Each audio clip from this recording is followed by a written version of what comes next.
राहुल गांधी भी पागल है, ये पवन खेरा उससे भी ज्यादा पागल है। लेकिन कांग्रेस का लोग फालतू है, अकल नहीं। लीगल एक्शन तो चलेगा ही, लेकिन और एक एक्शन में लेने जा रहा हूँ, बाद में बताऊंगा। पवन खेरा को मैं पवन पेरा बना दूंगा। ये थोड़ा दिन इंतजार करें, पवन खेरा बन जाएगा पवन पेरा। मैं इसको ठीक से पेलूंगा। पवन खेरा पवन पेरा बन जाएगा, इसको पीलूंगा मैं। ये एक कहावत है और इसका इतना वजन नहीं है कि उन्होंने कही। कहावत है भाई कि अरे अच्छा एक हर बात कांग्रेस का कहावत कहे तो का हमारे वजन लिए नहीं भी है है। ना। हम बुरा नहीं मानते, मानते इस उम्र में कुछ ना कुछ गड़बड़ियां हो जाती है। ये आप लोगों की जाती है कि इतने बुजुर्ग आदमी को आप मंच पर खड़ा कर रहे हो। कहने का आशय ये तो नहीं था कि मुसलमानों भाजपा और आरएसएस के लोग जहां मिले उन्हें जलेबी खिलाना, ये तो नहीं कह रहे थे ना। ये उनके गले लग जाना, ऐसा तो नहीं कह रहे थे। नहीं तो खड़गे जी बोल दे, उनमें वो एहसास हो कि नहीं मेरे पुरखों ने गलती की थी इसलिए उनको जिंदा जला दिया गया। बोल दो, यही बोल दो। अशोक जी, दोस्त के साथ आंख मीच के मोटरसाइकिल बैठ के कहीं जाने का जमाना नहीं रहा। पता नहीं कब कहां फंसवा दे, आप भी जेल जाओ। वो जो जिनकी तपस्या में कमी रह गई थी, वो ऐसे ऐसे पासपोर्ट डाल दिए उस पर इंटरनेट पर, कसम भगवान की। उन देशों ने खारिज कर दिया, कहा ये हमारे देश का पासपोर्ट नहीं। अब उनको पुलिस ढूंढ रही, हैदराबाद, दिल्ली, जापान, जलंधर, कहां वो भागे भागे फिर रहे। नमस्कार दोस्तों, बहुत बहुत स्वागत है आपका मेरे YouTube चैनल पे। जैसा कि आपको पता ही है कि कांग्रेस आए दिन किसी न किसी बयान को लेकर सुर्खियों में रहती है। आज इनकी पार्टी की तरफ से ऐसा बयान आया है जिसने पॉलिटिकल जगत में आग लगा दी है। उनकी तरफ से ये कहा गया है कि नमाज पढ़ते वक्त यदि सांप आ जाए या संघ या बीजेपी के लोग आ जाए तो उनको मार देना चाहिए। तो इसी को लेके अमिताभ अग्निहोत्री ने एक डिबेट किया है जहां उन्होंने कांग्रेस और सपाइयों की दबा के ली है। चलिए देखते हैं कैसे अग्निहोत्री ने इनकी ली है। खड़गे जी का जीवन सामान्य भारतीयों जैसा नहीं रहा। अशोक सिन्हा जी ने उस ओर इशारा किया। जो तेलंगाना है आज, उस इलाके में इनका परिवार रहता था, वो आंध्रा था तब। इनके परिवार के तमाम सदस्य जिंदा जला दिए गए। और किन्होंने जलाए? राज भाई को शायद ये बात ज्ञात हो, अशोक जी को ज्ञात हो, लेकिन उनकी पॉलिटिकल कंपल्शन ना बोले। लेकिन मुझे तो चुनाव लड़ना नहीं, ना इधर से ना उधर से। मुसलमानों ने जिंदा जला दिया खड़गे जी के परिवार के लोगों को। ये उनकी राख लोटे में लेके आए। क्या क्या दुश्मनी थी खड़गे के परिवार से मुसलमानों की? रजाकारों का आंदोलन चल रहा था वहां, हाहाकार मचाए हुए थे। डायरेक्ट एक्शन जो बंगाल में हुआ, उस जैसा काम वहां हो रहा था आंध्रा में।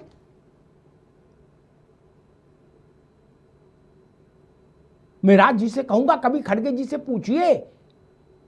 और खड़गे जी में इतना नैतिक होना, साहस होना चाहिए। कभी मंच पर बोलो मेरे भाई कि तो आपके आपके माता पिता, आपके बाबा दादी को किसने मारा था, किसने जिंदा जलाया था, बोलो तो यार। जब तक जीवित हो तभी तक बोल सकते हो, फिर क्या बोलोगे? राज भाई,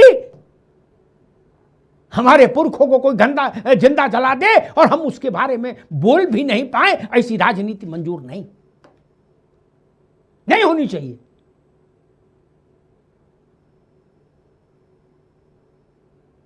दलित समाज के खड़गे का परिवार, ये ना तो वहां राजा थे ना नवाब थे। सामान्य जीवन जीते होंगे इनके पुरखे, गरीबी का अपना काम करते होंगे। क्यों मार दिए गए? जिस विचारधारा के लोगों ने उनको मारा, वो विचारधारा भारत में सांप भी है, अजगर भी है, जहर भी है, सब है। नहीं तो खड़गे जी बोल दे, उनमें वो एहसास हो कि नहीं मेरे पुरखों ने गलती की थी इसलिए उनको जिंदा जला दिया गया। बोल दो, फिर यही बोल दो। नहीं, मैंने एक बार कहा था, तब शायद राज जी मेरी बहस में थे, अपने पुरखों के सम्मान के लिए वर्तमान पीढ़ी को लड़ना चाहिए, अड़ना चाहिए। कोई राजनीति इतनी बड़ी नहीं हो सकती जो हमारे पुरखों के आत्मसम्मान को रौंद के निकल जाए। वो खड़गे कह रहे हैं कि मुसलमानों, भाजपा और संघ के लोगों को मार दो। ये बात अशोक यादव बोलते मुझे उतनी हैरानी नहीं होती, राज भाई बोलते उतनी हैरानी नहीं होती। खड़गे जी, अशोक यादव ने वो दृश्य नहीं देखा, राज भाई ने नहीं देखा, आपने तो वो दृश्य देखा है। आपके पुरखे जिंदा जला दिए गए और आप उफ नहीं कर पाए। आप उन्हीं मुसलमानों से कह रहे हो कि जाओ और डंडा लेके संघ वालों को मारो, भाजपा वालों को मारो। ये तरीका ठीक नहीं, ये भाव ठीक नहीं। सत्ता आएगी जाएगी, जय पराजय रहेगी। मैं नहीं कहता बीजेपी अनंत काल तक रहेगी, नहीं, भारत रहेगा। भाजपा आज है, कल दूसरी पार्टी सरकार में हो सकती है, लेकिन काले को सफेद और सफेद को काला तो नहीं कहा जा सकता। में कमी रह गई थी, वो ऐसे ऐसे पासपोर्ट डाल दिए उस पर, इंटरनेट पर, कसम भगवान की। उन देशों ने खारिज कर दिया, कहा ये हमारे देश का पासपोर्ट नहीं। अब उनको पुलिस ढूंढ रही, हैदराबाद, दिल्ली, जापान, जालंधर, कहां वो भागे भागे फिर रहे। क्या ऐसे लोगों के साथ ना बैठो ये मोटरसाइकिल पर, क्या आपकी साइकिल भली, मोटरसाइकिल चक्कर में ना पड़ो। ज्यादा तरफदारी में पता लगा आप भी फंस गए। आपसे मतलब सपा, उन्होंने ऐसे ऐसे कागज बना दिए, फोटो किसी की, नंबर किसी का, कुछ भी, बोले ये सब हेमंता की पत्नी के कागज है। दुबई ने खंडन कर दिया, इजिप्ट ने खंडन कर दिया। अब उसके बाद पुलिस उनका मंडन करने के लिए ढूंढ रही है, अब मिल नहीं रहे। क्या कहां जाओगे भाग के, कहां जाएंगे भाग के? इसलिए मैं कांग्रेस के को पता नहीं इस वक्त कौन सी क्रांति करने की मुद्रा में है कांग्रेस। खड़गे जी से लेके ओखेड़ा साहब तक सब क्रांति रच रहे हैं। तो मैं कांग्रेस के सहयोगी दलों से कहूंगा, दुर्घटना से सावधानी भली है अशोक जी। क्या? क्यों? क्योंकि सावधानी हटी और दुर्घटना घटी। अच्छा मान लो खेड़ा का वो वक्तव्य, फोटो जो उसने दिखाई थी खेड़ा जी ने हेमंता की पत्नी के लिए, हेमंता विश्व शर्मा की, मान लीजिए अखिलेश जी उसको रिट्वीट कर देते, क्या उनने किया नहीं, मान लो कर देते उत्साह में, क्या वो भी नेम्ड हो जाते? आईटी एक्ट में तो फॉरवर्ड करने वाला भी जेल जाता है। नहीं, गलत तो नहीं कह रहा अशोक जी? आप मोहब्बत में करते ही जेल पहुंचवा देंगे आपको। इसलिए रिश्तेदारी है लेकिन दूर की रखो। क्या? जैसे होता है भाई हम समधी हैं लेकिन हमारा आना जाना नहीं है, वो अपने घर हम अपने घर हैं, वैसा रिश्ता रखो। इनसे ज्यादा हेली मेली करोगे जो इनके आजकल लोगों के सर पर पता नहीं क्या भूत सवार है, कहां फंसवा दे। मैं तो सोच रहा हूं कि भाई राहुल जी ने इतनी बड़ी रहस्योद्घाटन राहुल जी ने खुद क्यों नहीं किया? खेड़ा से क्यों कराया? वो जानते थे कि ये उल्टा पड़ेगा। अभी राहुल गांधी की पुलिस ढूंढ रही होती,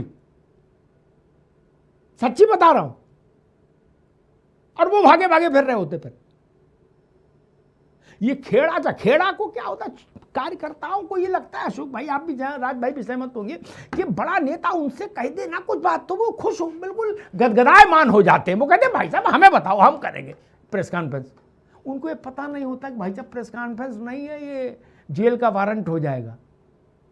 नेता को इंप्रेस करने के चक्कर में खेड़ा साहब ने किया होगा ना। खेड़ा साहब का क्या लेने देना हेमंता की उनसे, पत्नी से?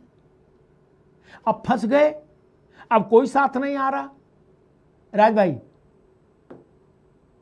जयराम से लेके श्रीनेत्र तक ने एक एक ट्वीट डाल दिया, बोले भाई हम इतनी आहुति दे सकते, बाकी तुम जानो, तुम्हारा काम जाना है। ये प्रियंका जी ने क्यों नहीं किया?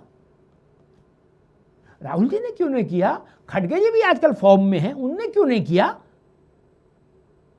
जिसकी तपस्या वैसे ही कमी रहेगी, जो बेचारे कहते हैं कि हमको राज्यसभा नहीं दिया, सबको दे दिया, उनको जेल सभा की व्यवस्था करा दी। राज्यसभा तो नहीं, जेल सभा जाए। इसलिए मैं कहूँगा कांग्रेस के साथियों से कि सावधानी पूर्वक कांग्रेस के साथ चलिए। मैं नहीं कह रहा कांग्रेस के साथ में चलिए, लेकिन अपनी सुरक्षा, जहाज में जब आते हैं ना, तो जहाज जब उड़ता है, उड़ने को होता है अशोक भैया, तो वो जहाज के कर्मचारी आते हैं, वो बताते हैं कि आपातकाल में क्या करना होगा। क्या?